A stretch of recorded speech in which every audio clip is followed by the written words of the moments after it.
Welcome back to Growth Island. I got the pleasure of hosting you again. My name is Mads Friis, and today we're going to talk about top performance and how to deal with mental challenges and actually use a pretty smart approach. And for that, I got someone who has a master in psychology and a PhD. I got Dr. Don Wood in on the show. Don, thank you so much for joining. Thank you for the invitation. I'm excited to be here and reach the audience that you're talking to. So, Don, you work with how to actually get top performance, but also get people out of mental challenges. Just how did you get into all of that? Well, the performance side really came after really studying what happens with people who've experienced trauma. Yeah. And what I realized is that when we can eliminate the effects of trauma, performance will go up.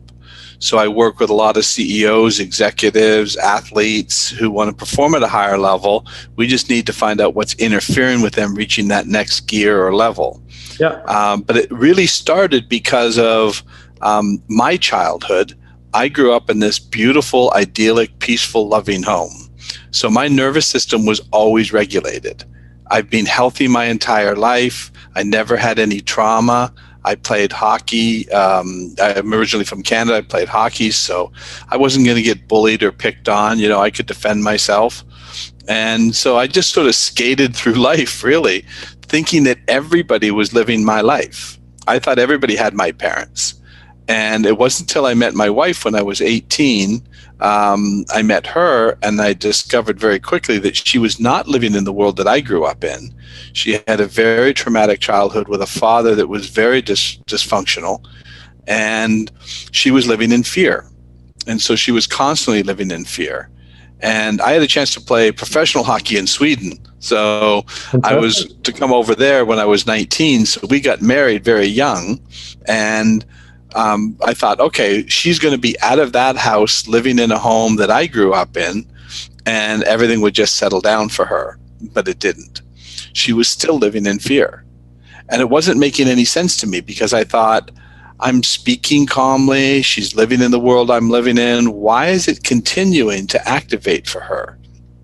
And now she was high functioning, great mom, great wife, you know, but she wasn't truly enjoying life. And I couldn't understand why. I'd say, like, we've got a beautiful home, we've got 3 beautiful children, a successful business. What is it that's not, like, making you happy? And she didn't know. She just didn't know. And what we really discovered after starting doing this research was that as a child, she had learned to really keep her expectations in check, because the rug would get pulled out from under her constantly, right? When her father would lose it. So when times were a little bit peaceful, she was just waiting, right, for the danger to start. And so she was expecting the same thing in our life now, that something was going to go wrong. So don't get your hopes up. Don't start thinking about the good times and enjoying it, because it's going to end. And so when my daughter was 14, she was diagnosed with Crohn's. So my wife is still struggling with this. And then we were told to take her off of gluten, dairy, that she was going to have to live with this for the rest of her life. She ended up having 4 resections done where they had to literally go in and cut out pieces of her intestines because they just atrophied and died. And then she was 16 and she disclosed to us some trauma that she had had when she was between the ages of 6 and 8 that we were unaware of. And so for my wife, it was devastating because she always thought that she'd be able to protect her child, you know, from things that she'd experienced. And so then we believe that she ended up with a second autoimmune disorder called idiopathic pulmonary hemosiderosis.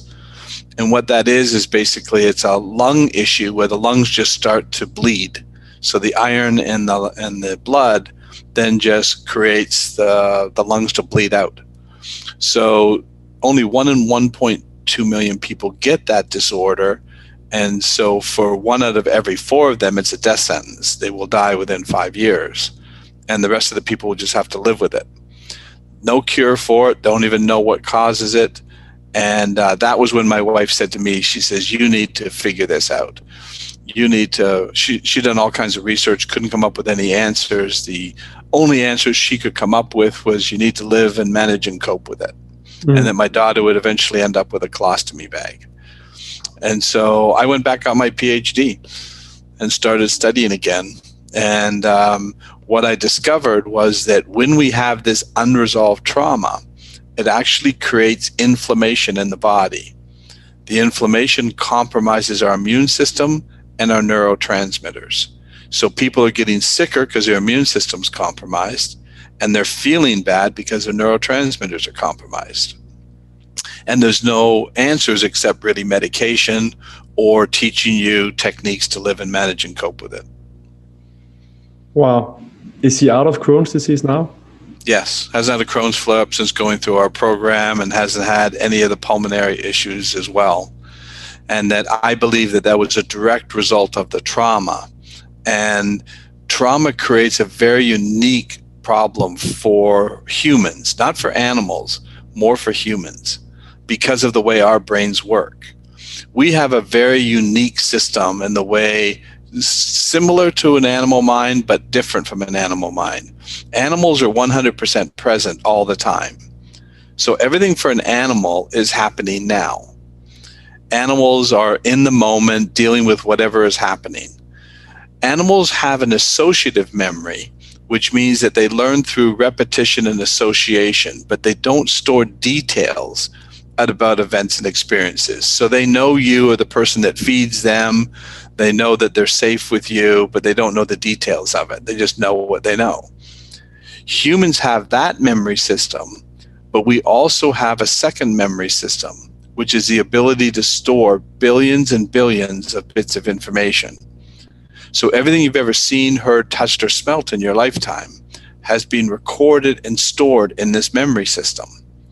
Now, 95% of our mind works exactly like the animal mind, fully present, survival-based, our subconscious mind, taking care of everything that's all programmed for us. So this is what I discovered, is we have a glitch. We create these error messages. The memory keeps looping, so it keeps activating our nervous system because our minds are constantly looking at that old data from things that have happened to us years ago.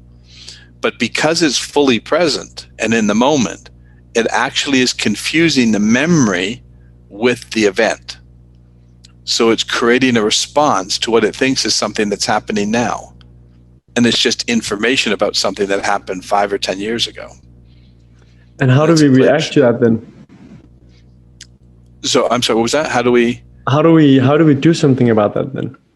Well, that's what I really discovered, is we can fix it. Now, what that's going to do is, if you've had a lot of trauma in your life, it's going to create things like anxiety, depression, panic attacks, post-traumatic stress. And so what they're going to do is teach you to manage it. Use medication to manage it, or teach you breathing techniques, yoga, meditation, all those kinds of things. The problem is that they're not fixing it. So what I found through my research is that we can actually fix it. Because this information has been stored in memory, I say it's stored as a high definition image and file. So when you're in a traumatic event, all your senses are heightened: sight, smell, hearing. So when it's recording it, it's bringing in tremendous amounts of details. You're in a very high beta brainwave state. So your mind is cycling fairly quickly and taking in a lot of information, dealing with that information. The problem is when it stores that information, anytime anything looks like, sounds like, smells like that event, our minds activate that memory to see how to respond to it, starts looking at the information, and then starts responding. So there's a real simple explanation to say how we fix that. Is if I asked you what you ate for dinner last night, can you tell me what you ate for dinner? I have to think. I don't remember. How about breakfast this morning? Breakfast, I had a green smoothie. Green smoothie. Yeah. Okay, so when I asked you that, you saw a picture, right, of what you ate, or maybe where you were eating it, or where you made it? Where I made it. Yeah. So that's how you stored the information about what you ate for breakfast this morning. So no other animal does that. It's only humans that do that. So because it wasn't threatening or disturbing, it's stored as a fairly low resolution file. Mm. Had that been a threatening event, you would have gone into a very high beta brainwave state. And so you would have stored a tremendous amount of every sound, every smell, everything that was happening. Your brain would be taking in all that data. So the process that I take you through is a 4-hour program that gets your mind to reset that old high definition data into the same format as to what you ate for dinner or what you ate for breakfast this morning. And then it stops calling for the action. Because anytime you have an emotion, the purpose of an emotion is a call for an action. The purpose of fear is to escape from a threat. The purpose of anger is to attack or extinguish a threat. So if you think about something that happened to you 5 years ago and your heart starts racing, your mind thinks it's happening now. Mm. So it's creating the emotion to get you to do something, go into action, stop the threat, run away from the threat. But it's a glitch. That's going to activate your nervous system. And it's not designed to be constantly being turned on like that. So the symptoms are going to start showing up, like post-traumatic stress, anxiety, all those different things. Those are symptoms of that glitch. So how do we kind of change that? Because I know like earlier with psychotherapy, we believed that we had to talk through traumas again and again. And now we know that kind of just creates a highway to those memories that we're reliving and reliving it. And then I've seen Tony Robbins, some of his work, where he actually takes memories and you try to do different things to kind of mess them up and change the memory so you don't have that perfect CD, but you basically cut things through that kind of CD. Is that similar to kind of that approach, or what would be things that you'd be doing? Yeah, a little bit. The thing that I think that we're doing that's adding a little bit more efficiency to that is when you have a beta brainwave stored memory. So yeah. Beta brainwave state is between 15 and 30 hertz or cycles per second. It's a very high active brainwave state. When you have a memory in that state, if you then go into psychotherapy and you start talking about it, what is the current state your mind's going to be in? Beta. It'll be in the same state as the memory that was stored. And that's why, so what we're doing is we're reinforcing it, that same state. What we want to do, and what I do through our program, is in that 4 hours, I'm able to get you into a very calm, relaxed alpha brainwave state. And so what happens now is when we have you in that state, I'll say, give me a 2-minute highlight reel of something that happened to you. When your mind then starts to recall that 2 minutes of that beta memory, it's actually very strong in the alpha brainwave state. So it can reprocess that data and take that intensity out. So similar kind of things is that what we're doing is we're just going to interrupt the way it is being stored. We're going to change the storage. So we're going to do the opposite of what they did to the Wizard of Oz movie. I don't know if you know the Wizard of Oz movie, but it's a movie, very famous movie that was, I think, back in the 40s. So they took it from black and white to color. We're going to do the opposite. We're going to take it from color into black and white. And when that intensity is removed from the memory, it stops calling for the action. Does that make sense? So how do we get into the alpha state?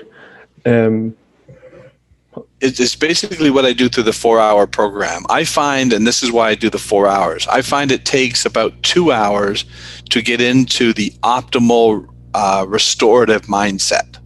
And that's why we do the 4 hours. And all I'm really doing is where I'm talking about the education and science behind what I learned through my research. I'm mixing in stories, symbols, and metaphors because your subconscious mind communicates that way. It's the primitive mind. And so it's survival based and it responds to symbols, stories, and metaphors. So during that 2 hours, I'm just guiding you through this process. By the time we get to these memories, the mind is so ready to start restoration process. It's very quick. And that's why I only need to do a minute, 2 minutes of a memory and get it restored. So basically, I also saw you have some experience with hypnotherapy, if I'm not mistaken. Yeah, I studied hypnotherapy. Yeah. And I don't believe we need to get that deep Hypnotherapy goes a lot deeper than what we do. I keep you in a very alpha brainwave state, where hypnotherapy is more towards the theta brainwave state. And so that's much deeper. The advantage to this is you participate throughout the whole thing. You're just in this very calm state. And so we're communicating throughout the whole event. It's not me doing anything. It's your mind actually doing most of the processing. Got it. So we're not going like to those slow states as you can do with hypnotherapy, but we're getting people to relax enough. And then the hypothesis is that instead of, because we are in the alpha state, then we're not creating a new highway into that memory, but we are actually kind of releasing it, or kind of like scratching the CDs. You take, as you said, the movie from color to black and white, and then it won't affect the nervous system as much the next time you have a memory that kind of gets recalling. Is that correct? Yep, that's really what it is. And so, like I said, it's a glitch, because your mind, the reason your mind, so I start off, the first thing I say to somebody when they come in, regardless of what they're dealing with, is I say, there's nothing wrong with you, and there's nothing wrong with your mind. Your mind's doing exactly what it's built to do, which is protect you from threats. The issue is that it's seeing memory as threats. It's a glitch, right? So there's nothing wrong with you. If I'd experienced the same events that you did, my mind would be doing exactly what your mind is doing. So that doesn't say anything about your character or willpower or morals or ethics, right? I deal with people in addiction, and I treat addiction completely different. I say there's nothing wrong with you, right? You've experienced a lot of pain, and you found a resource to stop the pain temporarily. So the reason you got into addiction wasn't because of your character or your morals, right? It has to do with stopping pain. And the mind does not want to be in pain. And so you found a resource that temporarily stopped the pain. That makes perfect sense to me why you would do it. So I had a lady come in who had been on heroin, and she'd been in therapy for 7 years. And she said to me, I told my therapist I was coming in to see you, and he told me that I have to be honest and upfront and let you know I have self-destructive behavior. And I just smiled at her and I said, really? What would make you think you're self-destructive? And she was so surprised. She looked at me, she says, well, I'm sticking a needle in my arm with heroin. Don't you think that's destructive? And I said, no, I don't. I think you stuck the needle in your arm because you wanted to feel better. And I bet you when you stuck the needle in your arm, you felt better. That's what you were trying to do. Now, the substance you're using is destructive, but you're not destructive. That reframes it, because there's so much shame and guilt associated with addiction. And what I've understood now is it has nothing to do with any of that. It has to do with trying to stop pain. And that's a very powerful message for the subconscious survival brain. Get you out of pain. And most of what we do is either to avoid pain or get some kind of pleasure. So most of our actions are like, if we're doing something, it is normally serving something for us, even though it might not be the long-term positive effect for us, but it's definitely serving a short-term need. Absolutely. And what's interesting is your subconscious mind, which is survival-based, is operating right now. Everything for your subconscious is now. So when does it want the pain to stop? Right now. So it doesn't see consequences. Your subconscious mind has no relationship to time. If that heroin or that alcohol or whatever that substance is stops the pain now, it can't see consequences to that because it doesn't relate to time. And that part of your brain doesn't use reason and logic. That's the 5% that we call our conscious mind, our intellectual mind. That's the part of your brain that would say, well, gee, if I'm putting heroin in my body, I could get addicted. But when it's a survival threat, reason and logic has no purpose. It's overridden every time by survival. That's why people are getting into these, habits and behaviors. It's all designed, just like you said, for a purpose. And the purpose is usually to avoid pain or to keep us alive. So where are we right now in regards to the research on this kind of solution? So I know double-blind studies and all that stuff, it's extremely expensive. But like, where are we in regards to running these kind of programs to show like, hey, this is super efficient?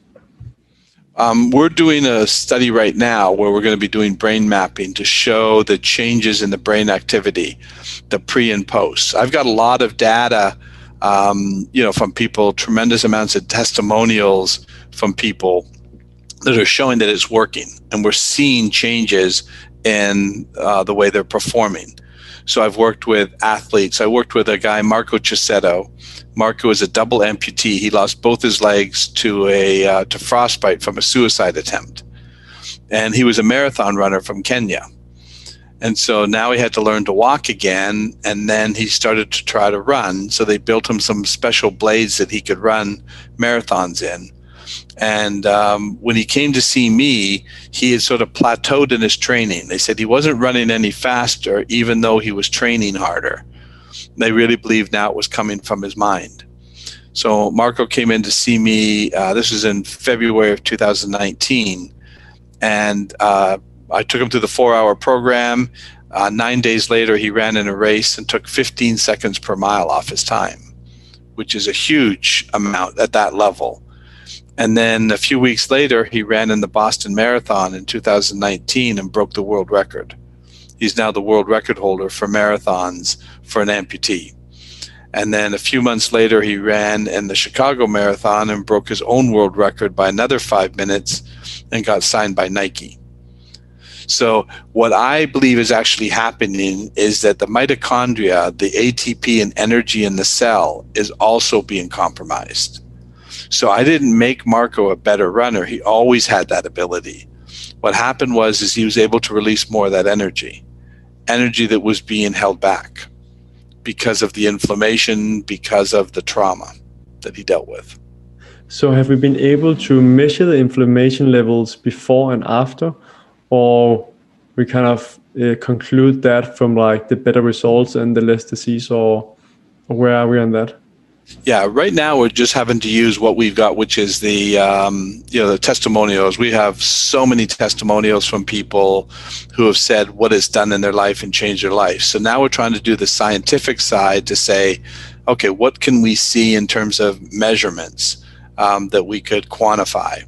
Yeah. And so that's what we're doing now. So we're in that study right now. So by the end of the year, I think we'll have data showing how much changes there were physically that we could then have a measurement for.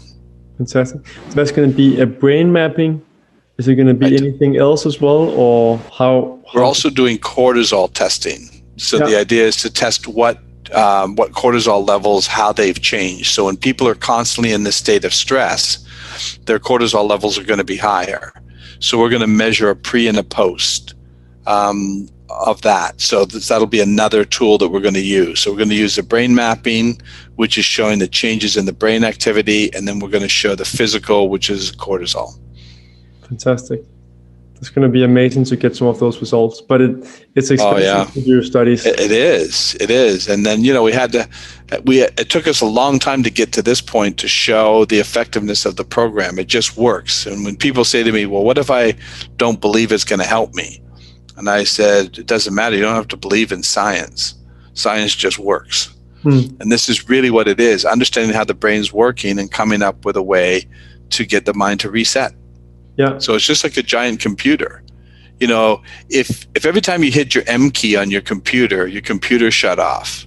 If you took your computer to a therapist, the computer therapist would tell you, don't touch the M key. Stay away from the M key. All right? Don't write any words that have M's in them. Just avoid M's altogether. Well, that's not fixing the problem. It's a coding problem, right? There's a code, an error code. All we have to do is reset the code so that the computer now knows the M key is an M, not a shutoff key. There's nothing wrong with the computer. It's following a code. The same way your brain is following a code that is being developed from these events and experiences that your mind is now using to protect you. Yeah. So someone that's sitting and listening and be like, that sounds interesting. Then there's the possibility to joining your program. Yes. So you can go to the website is www.getchapter.com. GET, TIP is what we call the program, TIPP, and .com. And then I think if you put in /growth, there's a special incentive offer for anybody, a discount for your listeners that want to go through that. Plus, they also get a chapter from the second book I wrote was called Emotional Concussions.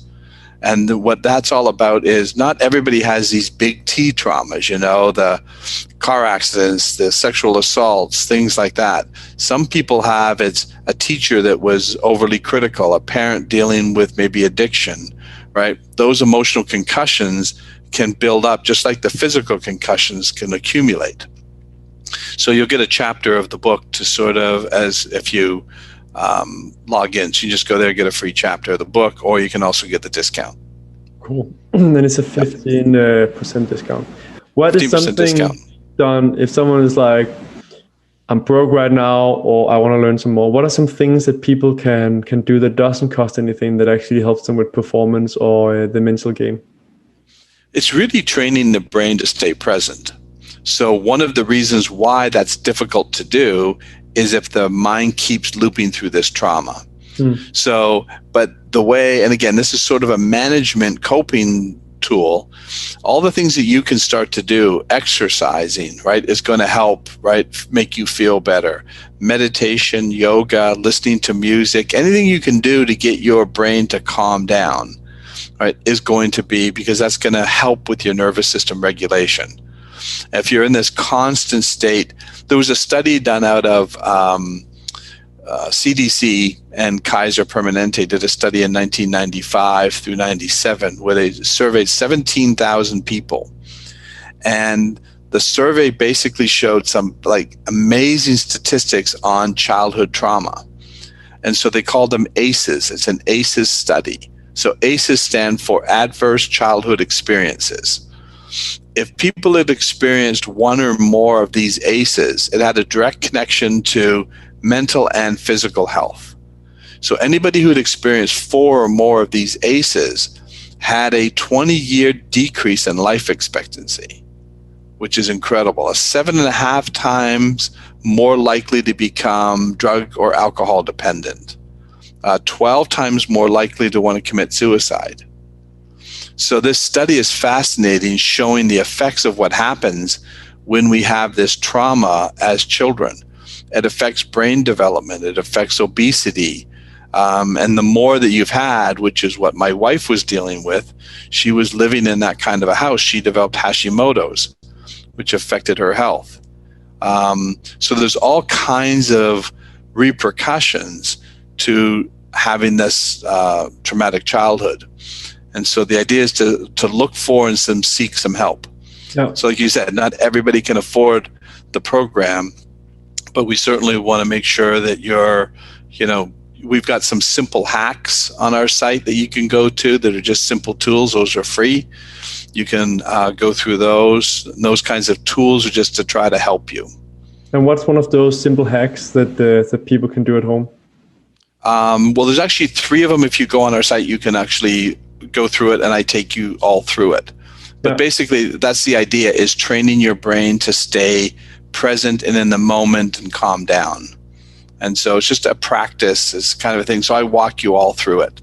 So you could just listen to those on the website, and they're free. Yeah. Is it like breathing or just kind of like? So there's some breathing and just, visualization, things like that. Yeah.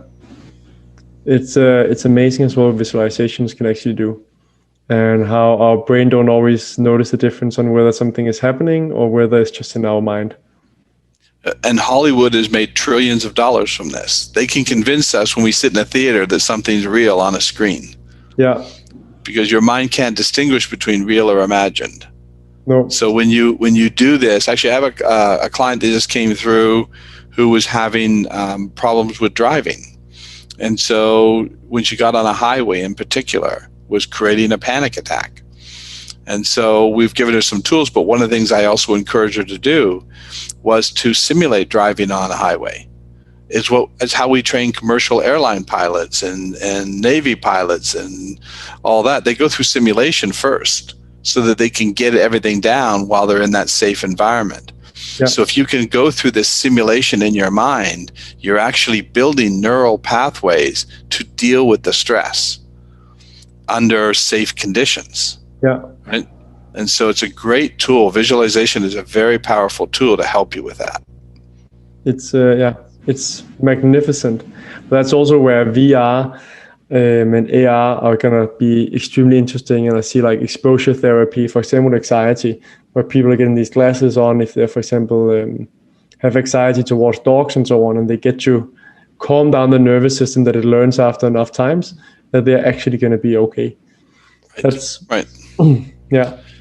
Yeah, there's some fascinating things, and technology is changing. And the good news is, and this is the message that I'd really like for your listeners to hear, there's nothing wrong with them, and that there are solutions that don't require medication, don't require painful years of therapy. There's some solutions that can actually work out there. So don't give up hope, or don't think that you're broken and defeated. Right? There's actually answers out there that are a lot simpler than you could imagine. Yeah. Don, I always ask my guests in the end, 1 to 3 advice for living a happy, healthy, and meaningful life, something that people can actually implement tomorrow or focus on. What would that be from you? You have to have a safe place. You have to have a place that is stress-free. And that can be, and one of the things somebody said to me, what was the best advice you could give to a parent? And I said, make your home safe. My home was safe, so my nervous system was always regulated.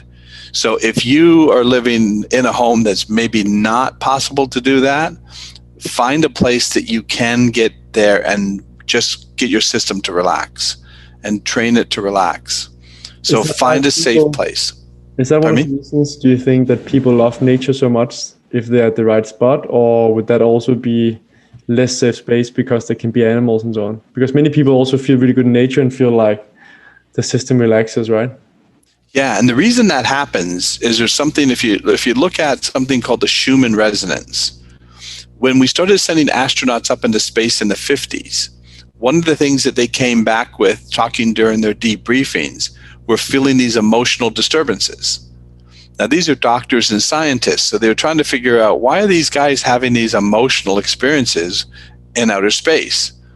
And so they discovered the reason why. And this is why what you just said is so powerful. Dr. Schumann discovered that the Earth has an energy, an electromagnetic field.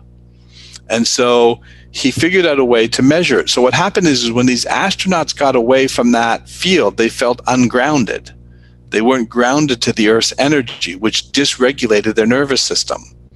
So that's why when we go out into nature, we are actually grounding with the Earth's energy, and there's where that peace is coming from. So Dr. Schumann measured the energy of the Earth, and he measured it at 7.83 hertz, which is that very low range of alpha brainwave state. So when you go to the beach or you go out into the country, right, what's happening is your brain waves are resonating with the energy of the Earth's waves. And that's why it feels so peaceful. That's what I do in the program. That's where I get you into that mindset to start the restoration. And then I give you the tools, right, to continue training your brain to be able to go there simply and fast. Interesting. So I do grounding quite often. I think it's one of the things that we're getting more science on, and more of the emergent science, that we're like seeing lower inflammations from people that are grounding, like taking their shoes off and like being at the grass or like in nature. And it's one of the things that just intuitively feels good. Yeah, and that's the reason why. It's because your energy is resonating at the same frequency as the Earth. Yeah. And that makes us feel safe. That's why they use dogs for therapy. Because if you're in a high beta brainwave state because you're stressed all the time, as soon as you get around that dog, you start to resonate with their energy. Yeah. And they're totally grounded. And so they ground you. It's amazing, right? It's just the science behind it. Yeah. And so by the research and everything I did, that's what I discovered. So the key was to be able to get you into that state to start the restoration process, and then teach you how to be able to stay there. And that's what we do through our program, and give you the tools to be able to retrain your brain to do it. Interesting. I really think the whole grounding is something we're going to see a lot more coming out. going back to like you doing more studies on your approach, that I think we will be seeing hopefully more studies on like how grounding actually helps. And interesting to say that it's actually the alpha state. I didn't know that. I heard about the electric magnetic current, or what you said, in the body, and that you get that tuned to the earth when you're grounding. But I didn't know it was also the alpha state. Yeah, it's alpha brainwave state. They believe Albert Einstein was living in that state. That's why information just flowed for him. Yeah. That's the flow state. So for athletes, you want to be in that state when you're performing. Yeah. Because when you're in that state, all your resources, all your energy, all the strength that you have resides at that level. When we get further away from it, we're draining energy away. Yeah. It's sort of like the center. It's the sun. It's all where all the power is. The further you get away, right, the less intense that energy is. Yeah. So finding that safe space, that would be a good advice for the listeners for happy, healthy, meaningful life. Find a place, find some time, and set aside some time where you just take care of yourself. Yeah. Right. Just get into that space, whether that's listening to music, reading, whatever it is. It's really going to help because you need to keep your nervous system in regulation as much as you can. Yeah. And at least if you have a place you can go that nobody's bothering you, you can then do that very easily. Yeah. Love it. That's definitely something for anyone listening to do. Don, where can people find out more about you? So again, go to our website, GetTip, GETTIPP.com. And then if you do, again, the /growth, that's going to get you all the information about how to get the free chapter in the book and then any of the discounts. Because we have two different ways of delivering the program. One is digitally, where you just listen to the 4-hour program on a digital online platform, or the second one is to come and see me or do a Zoom session with me. But if you go to our site, you'll get all the information about how the program works. You can watch a lot of the testimonials. A lot of times people say that the reason they came to see me or did the program was they heard somebody talking about that resonated with them. That sounds like me. That's what I have. So we work with all kinds of different walks of life and different situations, from, like I said, CEOs, executives to world-class athletes, all the way down to veterans and just average people, struggling with anxiety or issues of post-traumatic stress or panic attacks. We can eliminate panic attacks in that 4-hour session. It's pretty amazing. Definitely is. There's way too many people out there that are struggling with that today. Yeah, I've actually written a patent on a band that we're going to use to detect a panic attack up to an hour before. Okay. The panic attack is actually starting before you're even aware of it, because it's a combination of psychological and physical. So there's something where your mind is actually feeling some stress, right? And it's really below your conscious awareness. But, the system is basically starting to feel some stress. So what happens is that it starts the fight or flight response, but at a very low level, so you don't even feel it.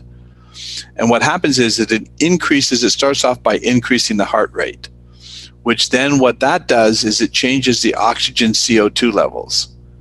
So your brain is feeling a little bit of stress, then gets a signal, right, that the oxygen CO2 levels have changed, which then is perceived as a threat. Well, why are we running low on oxygen? So then the body starts to use oxygen from the muscle groups, which then builds up lactic acid, and which is also changing the pH of the blood.